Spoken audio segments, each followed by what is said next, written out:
മലയാള രുചിയിലേക്ക് എല്ലാവർക്കും സ്വാഗതം. ഇന്ന് കുട്ടികൾക്ക് ഏറെ ഇഷ്ടമാവുന്ന ഒന്നാണ് ഫ്രൂട്ടി.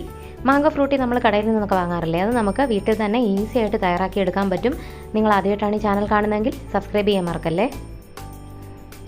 മാംഗോ ഫ്രൂട്ടി ഉണ്ടാക്കാൻ വേണ്ടിയിട്ട് ഞാനിവിടെ ഒരു 400 ഗ്രാം പഴുത്തമാങ്ങയാണ് എടുത്തിരിക്കുന്നത്. 2 വലിയ പഴുത്തമാങ്ങ എടുത്തിട്ടുണ്ട്. ഇതിൻ്റെ കൂടെ ഒരു ചെറിയ പച്ചമാങ്ങ കൂടി ചേർക്കണം. പച്ചമാങ്ങയുടെ ഒരു പുളിയും കൂടി വേണം. ഈ മാങ്ങ തൊലിയൊക്കെ കളഞ്ഞ് ഇങ്ങനെ ചെറിയ കഷ്ണങ്ങളാക്കി മുറിച്ച് വെക്കാം. പിന്നെ വേണ്ടത് 1 കപ്പ് പഞ്ചസാര, ഒരു ചെറിയ പച്ചമാങ്ങ. നല്ല പുളിയുള്ള മാങ്ങയാണെന്നുണ്ടെങ്കിൽ പച്ചമാങ്ങ കുറച്ച് മാത്രം ചേർത്താൽ മതി.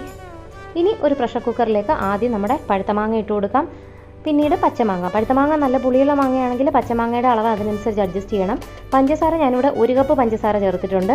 3 കപ്പ് വെള്ളം കൂടി ഒഴിച്ചു കൊടുക്കാം. വെള്ളമൊക്കെ അവരവരുടെ ഇതിനനുസരിച്ച്, നമ്മുടെ കിട്ടുന്ന മാങ്ങ എങ്ങനെയാണോ അതിനനുസരിച്ച് വെള്ളമൊക്കെ നമുക്ക് അഡ്ജസ്റ്റ് ചെയ്യാം. അപ്പോൾ ഞാനിവിടെ 3 കപ്പ് വെള്ളമാണ് ഒഴിച്ചിരിക്കുന്നത്.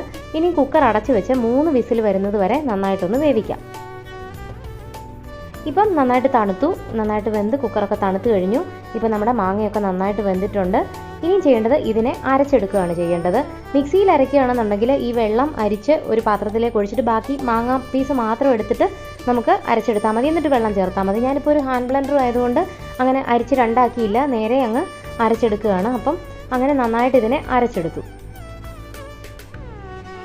ഇനി നമ്മുടെ ഫ്രൂട്ടിക്ക് എത്രയും കട്ടി വേണോ അത്രയും വെള്ളം ഇതിലേക്ക് ചേർത്ത് കൊടുക്കാം.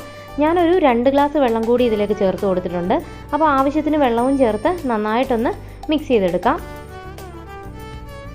ഇനി ഏറ്റവും ഒടുവിലായിട്ട് ഒരു മുറി നാരങ്ങയുടെ നീര്. നാരങ്ങയും ആ പുളി ഒന്ന് ടേസ്റ്റ് ചെയ്ത് നോക്കിയിട്ട് അതിനനുസരിച്ച് നമുക്ക് അഡ്ജസ്റ്റ് ചെയ്യാം. മധുരം പിന്നെ വേണമെന്നുണ്ടെങ്കിൽ ഒരല്പം കൂടി ചേർത്ത് കൊടുക്കാം. അങ്ങനെ നമ്മുടെ മാംഗോ ഫ്രൂട്ടി തയ്യാറായി. ഇനി ഇതിനെ ഒന്ന് അരിച്ചെടുക്കണം നിർബന്ധമില്ല. നാരുകളില്ലാത്ത മാങ്ങയാണെന്നുണ്ടെങ്കിൽ അരിച്ചെടുക്കേണ്ട ആവശ്യമില്ല, ഡയറക്റ്റ് തന്നെ നമുക്ക് എടുക്കാം. ഇത് അല്പം നാരുള്ള മാങ്ങയായത് കാരണം ഞാനിതിനെ അരിച്ചെടുത്തു എന്നേ ഉള്ളൂ. അപ്പോൾ അരിച്ചെടുത്തു. അങ്ങനെ രുചികരമായ മാംഗോ ഫ്രൂട്ടി തയ്യാറായി. ഇത് ഫ്രിഡ്ജിൽ ഒരാഴ്ച വരെ കേടാവാതെ സൂക്ഷിച്ചു വെക്കാനും പറ്റും.